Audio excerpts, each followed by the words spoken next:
ലക്ഷണങ്ങൾ കണ്ടാൽ ടെസ്റ്റ് ചെയ്യണം. പ്രമേഹം നിസ്സാരക്കാരനല്ല. Hi everyone, welcome back. ജീവിതശൈലി രോഗങ്ങൾ പിടിമുറുക്കിയ ഈ കാലത്ത് പ്രമേഹ ബാധിതരുടെ എണ്ണം കുത്തനെ വർദ്ധിക്കുകയാണ്. പ്രമേഹമുള്ളവർ ഭക്ഷണ കാര്യത്തിലാണ് ഏറെ ശ്രദ്ധിക്കേണ്ടത്. ഇവർ രക്തത്തിലെ പഞ്ചസാരയുടെ അളവ് ഉയരാതെ സൂക്ഷിക്കണം. പ്രമേഹത്തിന് പല ലക്ഷണങ്ങൾ ശരീരം കാണിക്കും. ഇതിന്റെ ചില പ്രധാനപ്പെട്ട ലക്ഷണങ്ങൾ എന്തൊക്കെയാണെന്ന് നോക്കാം. കാഴ്ച.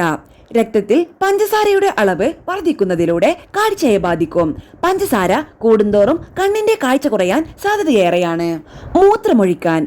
രക്തത്തിൽ ഗ്ലൂക്കോസ് അധികമായാൽ വൃക്കകൾ അത് ഫിൽറ്റർ ചെയ്യാൻ തീവ്രമായി ശ്രമിക്കും. അതിന്റെ ഫലമായി ഇടയ്ക്കിടെ മൂത്രമൊഴിക്കാൻ തോന്നും. നിർജ്ജലീകരണം. ഉയർന്ന രക്തത്തിലെ പഞ്ചസാരയുടെ അളവ് നിർജ്ജലീകരണത്തിന് കാരണമാകുന്നു. ഇത് വായയും ചർമ്മവും വരണ്ടതാക്കുന്നു. മുറിവുകൾ.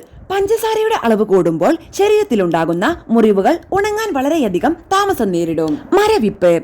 രക്തത്തിലെ ഉയർന്ന പഞ്ചസാരയുടെ അളവ് ശരീരത്തിലെ കയ്യിലും കാലിലുമൊക്കെ മരവിപ്പുണ്ടാക്കിയേക്കാം. അമിതക്ഷീണം. അമിതക്ഷീണമാണ് മറ്റൊരു ലക്ഷണം. രക്തത്തിലെ അധിക ഗ്ലൂക്കോസ് മൂലം ഊർജത്തിന്റെ അളവ് കുറയുന്നു. ഇത് ക്ഷീണത്തിന് കാരണമാകുന്നു. ഉത്കണ്ഠ. പഞ്ചസാരയുടെ അളവ് ഉയരുന്നത് വിഷാദം, ഉത്കണ്ഠ എന്നിവക്ക് കാരണമാകുന്നു. അമിത വിശപ്പ്. ഉയർന്ന രക്തത്തിലെ പഞ്ചസാരയുടെ അളവ് അമിത വിശപ്പിനും ദാഹത്തിനും കാരണമാകുന്നു.